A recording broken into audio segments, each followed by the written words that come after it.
You're listening to PetLifeRadio.com.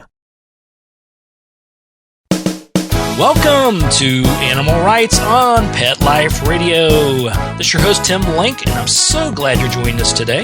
My special guest today is author Mark Feldstein. Mark's going to be here talking to us about his latest book, Last Stop Before Rainbow Bridge, True Animal Rescue Stories. So it's a great book full of all kinds of wonderful stories, heartfelt, sad stories, happy stories, funny stories. You got the stories all about rescue. It's in the book. So we're going to talk to Mark a little bit about that and how he came about writing the book and the whole writing process. So everybody hang tight and we'll talk to Mark in a second. But I want to tell you about a special promotion first. How would you like to receive a free copy of my audiobook? My book, Wagging Tails, Every Animal Has a Tail, is now available on audiobook. You can find it on Audible, Amazon, and iTunes. You can purchase it and download it, give it to friends and family. But for tonight, by listening to this show, you have an opportunity to receive a free downloadable copy of the audiobook. So sometime during the show, I'll ask a question about today's author and book.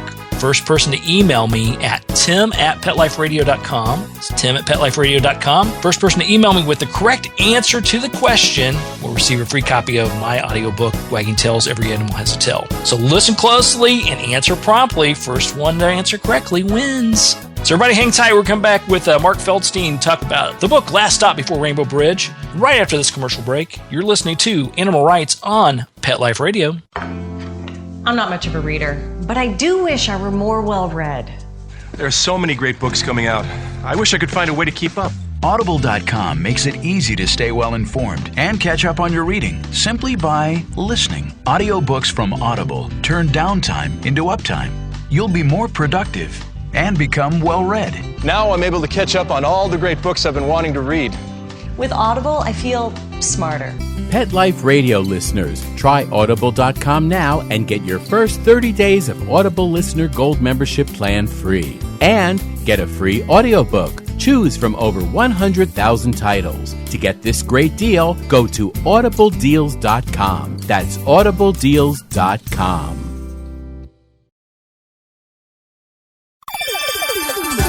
Let's Talk Pets on PetLifeRadio.com. Welcome back. Welcome back to Animal Rights on Pet Life Radio. This is your host, Tim Link, and joining me now is author Mark Feldstein. Mark, welcome to the Animal Rights Show on Pet Life Radio. Thank you very much. I'm glad to be here. Oh, we're so glad to have you here. I want you to tell the audience a little bit about your book, Last Stop Before Rainbow Bridge. Well, first I was wondering, am I eligible to win Wagging Tails? You never know, but no, I'm sorry. But the next episode, if you download the next person we interview, you never know. There may be some free giveaways there, so be a fan for life. I figured I'd get the answer right, but okay.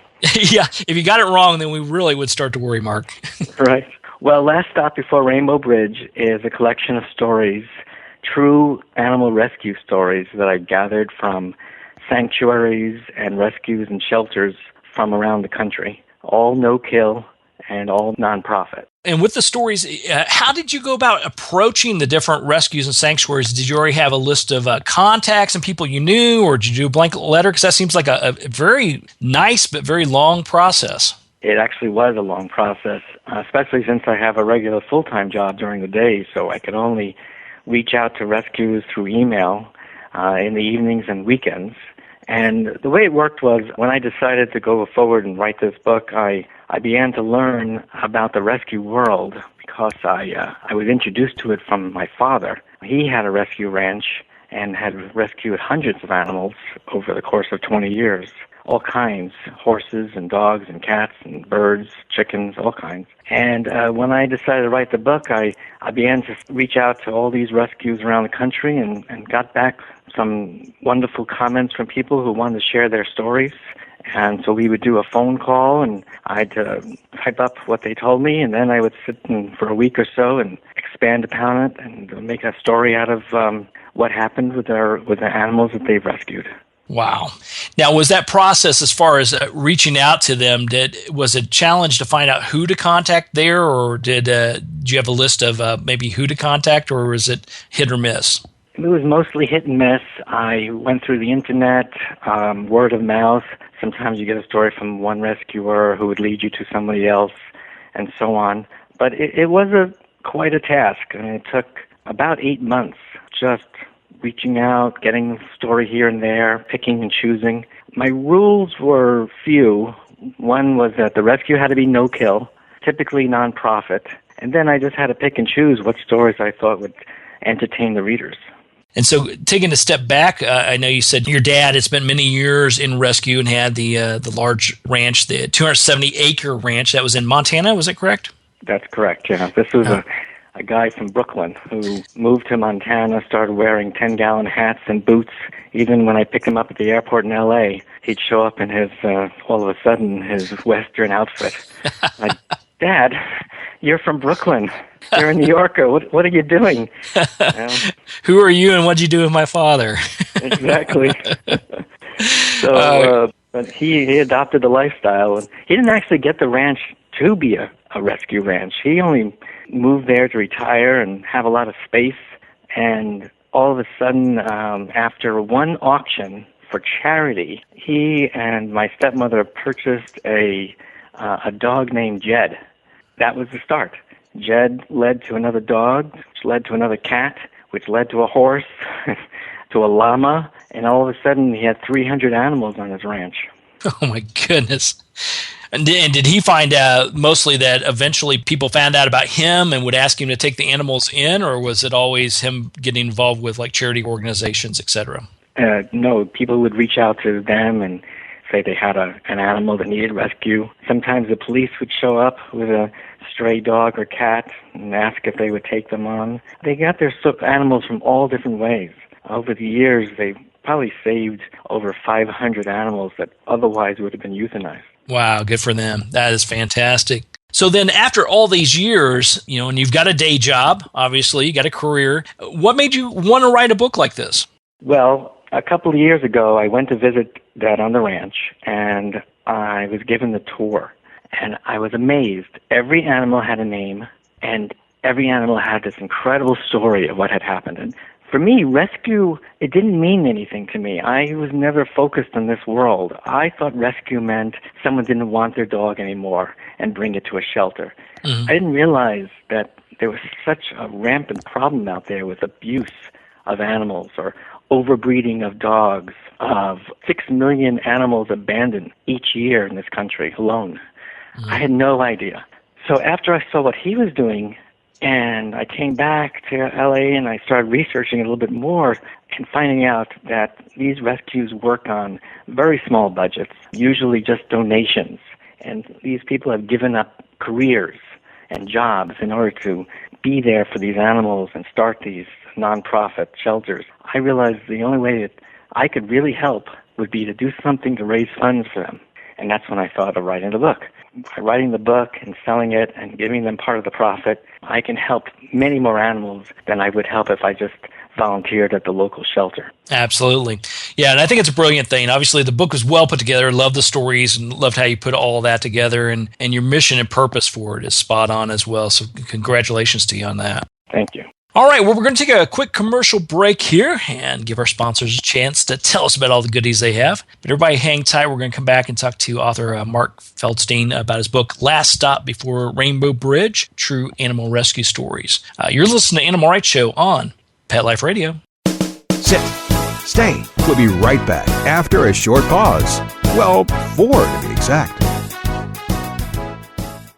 Hi, this is Tim Link, animal communicator and pet expert and host of Animal Rights on Pet Life Radio. Have you ever wanted to know what your pet is really thinking? Do you want to find out if they truly understand what you're trying to tell them? Ever wish you could build a better understanding and closer relationship with your pet? Well, now you can. Learning to Communicate with Animals is a 4-part on-demand workshop. In the workshop, you'll learn the essential techniques that are necessary to communicate with animals, including what is animal communication, breathing correctly to achieve the perfect state to communicate with your animals at a deeper level, using guided meditation exercises and method to communicate with animals, and how to send and receive information from your animals. So if you're wanting to learn how to communicate and connect with your animals at a deeper level, visit PetLifeRadio.com/workshop and purchase and download Learning to Communicate with Animals. You'll be glad you did. Calling all pet product manufacturers and pet experts. Let the public relations and marketing professionals at Whitegate PR get you featured in the news. I'm Dana Humphrey at Whitegate PR, and we have been specializing in pet product PR for over 10 years and can get your brand featured in the media, from TV to radio to print to blogs. You can find out more at www.whitegatepr.com. Hi, everybody. I'm Megan Blake here with my sidekick, Super Smiley, the giant mutt and spokes dog for throwaways. You're listening to Pet Life Radio, and I'd like to tell you about our brand new show, A Super Smiley Adventure. Our show explores adventures with animals. They can be traveling, out in the world trips, or inner journeys where our animals lead us to inspiration and self-discovery, or just plain fun adventures. Join us here on Pet Life Radio on A Super Smiley Adventure. Good boy. Let's talk pets. Let's talk pets On Pet Life Radio. Pet Life Radio. PetLifeRadio.com. Welcome back. Welcome back to the Animal Rights Show on Pet Life Radio. It's your host, Tim Link, and I wanted to tell you about some exciting news. I'm very excited about it, and hopefully you will be too. My new book, my upcoming book, Talking with Dogs and Cats, Join the Conversation to Improve Behavior and Bond with Your Animals, is now available for pre-order on Amazon. So you can go on there today, check it out, find out a little bit more about the book and what it's all about. You're going to enjoy it. Pre-order it today. I believe they have some discounts going on as well, so take advantage of that as well. So everybody check it out. Talking with Dogs and Cats by Tim Link. So I appreciate it very much. We're now going to talk a little bit more with Mark Feldstein, talk about his book, Last Stop Before Rainbow Bridge. Now, Mark, you told us a little bit in the previous section about putting together the book and the challenges and everything that goes along with it. Is this your first book that you've written? No, actually, I did write another book years ago. Just to give you a little background, I graduated from college and came out to California to be a writer. But something went wrong, and I ended up becoming a CFO.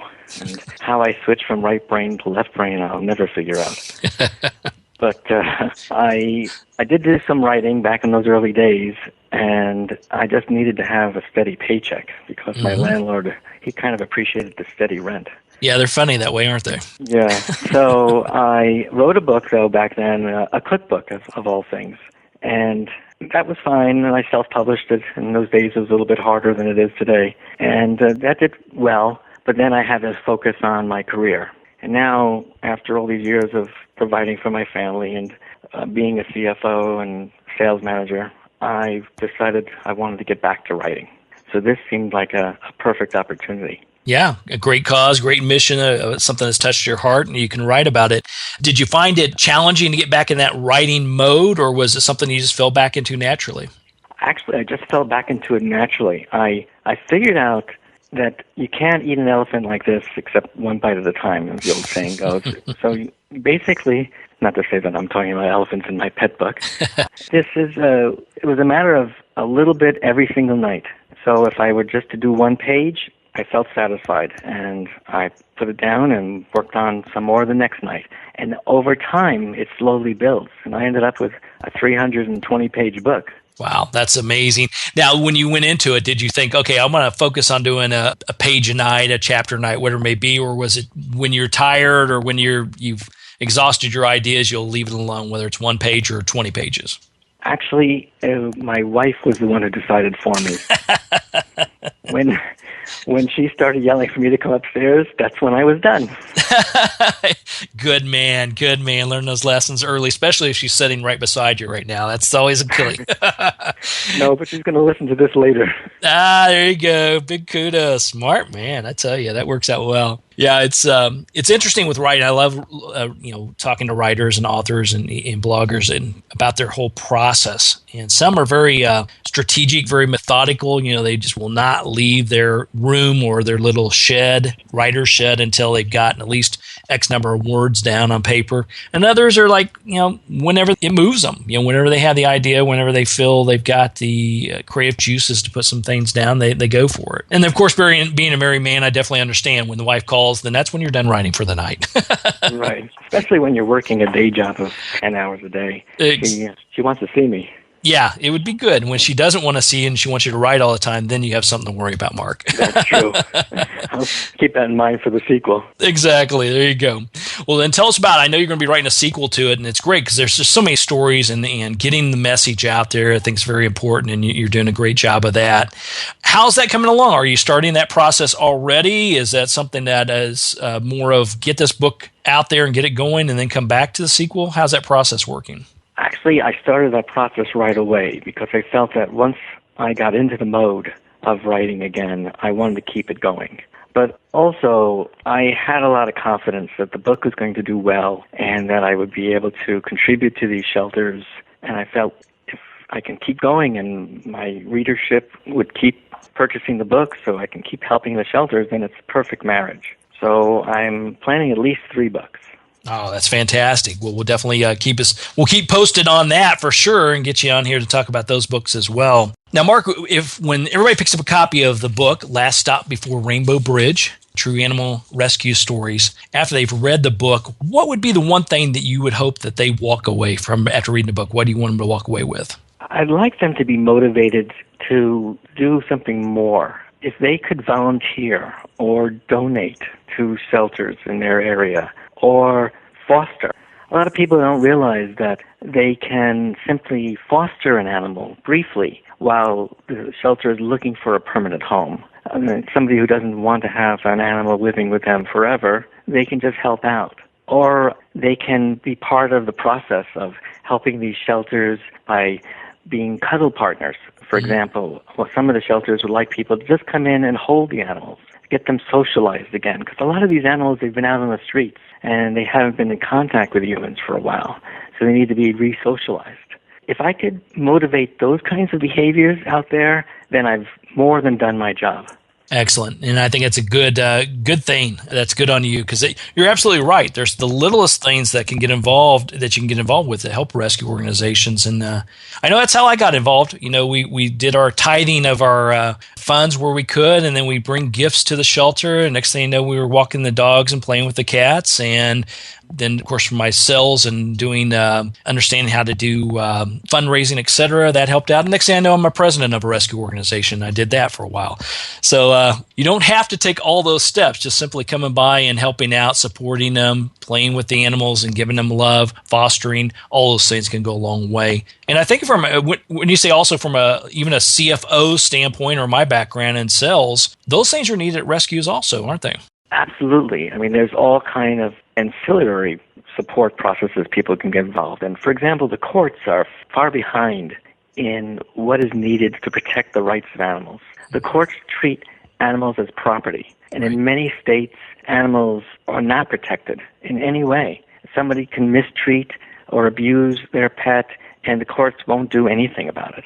So someone with a legal background might be able to get involved. And certainly a financial background is always needed to help the fundraising side of things and to keep those monies coming in. Keeping animals and vet bills and food and grooming, all of these things take a lot of cash for these shelters, and a lot of them don't have that kind of money or the way to go about fundraising even. That's right.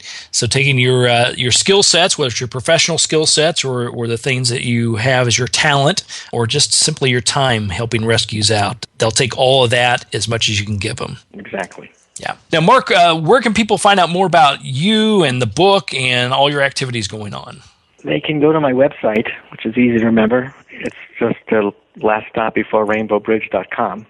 And they can also purchase the book there. Or the book is also available on Amazon. So everybody take a look at that and purchase a copy of the book, Last Stop Before Rainbow Bridge, True Animal Rescue Stories, Mark Feldstein. Mark, congratulations on the book. Great success. Keep us posted on all the wonderful activities and the success you have, and we'll look forward to speaking to you again real soon. Thank you very much. Can I mention one other thing? Sure. I just wanted to mention, just to give people a little perspective, I mentioned my dad was born in Brooklyn. What I didn't mention was that he created Mad Magazine and was one of the editor for the first few decades of Mad. And he then retired, and talk about changing direction. Big time change in direction. And I noticed that in the sheet here, how your mom, tell us a little bit about how your mom actually met your dad. Oh, my mom was in New York and was getting a shoe shine. And the young guy who was giving her the shine said, "You should go upstairs to this building. Mad Magazine is up on the 13th floor." First of all, in New York City, you don't have any floors with 13. It skips from 12 to 14. But that was one of the very few, if not the only building, and it happened to have Mad Magazine on that floor. Mom knew that my brother and I were huge fans of Mad, so I was about 8. And she went up there and to get an autograph or some memorabilia or something, turned the corner, looked in an office, and fell in love. And they were married a year later. That's amazing. I love that story. That's just so great. I love how the serendipity, or there's no such thing as coincidence happening. Right. That's right. So karma was there. It was perfect. So thanks for sharing that with us. So yeah, it's definitely a change of life when you're one of the head guys at Mad Magazine. Next thing you know, you're in Montana with a ranch full of all kinds of critters. Exactly. Good stuff. All right, Mark, thanks very much for coming on the show today. Everybody pick up a copy of the book, Last Stop Before Rainbow Bridge, True Animal Rescue Stories, and part of the proceeds go to help animal rescues. So everybody go get you a copy or 5. Thanks, Mark, for coming on the show tonight. I appreciate it. Thank you very much. All right, well, we're coming to the end of the show today. I want to thank everybody for listening to the Animal Rights Show on Pet Life Radio. Also like to thank our sponsors and producers for making the show possible. To find out more about me, Tim Link, and the other guests I've interviewed on the Animal Rights Show, please visit PetLifeRadio.com and click on the Animal Rights icon and download the episodes and listen to them at your leisure. And while you're there, make sure you check out all the other wonderful hosts and shows on Pet Life Radio. That's PetLifeRadio.com. If you have any questions or comments or ideas for the show, please email me at tim@PetLifeRadio.com, and I'll be glad to answer your questions, entertain your comments, and bring on the people you want to hear most onto the show. For the secret question for the download of my book, audiobook, Wagging Tails, Every Animal Has a Tail, here is the question for the night. Question is, Mark's father, who owned the ranch in Montana, what was the name of his dog, the first dog that he purchased at the charity auction? So the name of Mark's father's dog, the first one at the ranch. First person to email me at tim@PetLifeRadio.com will win a copy of the audiobook, Wagging Tails, Every Animal Has a Tail. So until next time, write a great story about the animals in your life, share it in a blog, an article, or in a book, and who knows, you may be the next guest on Animal Rights on Pet Life Radio. Have a great day. Let's Talk Pets, every week on demand, only on PetLifeRadio.com.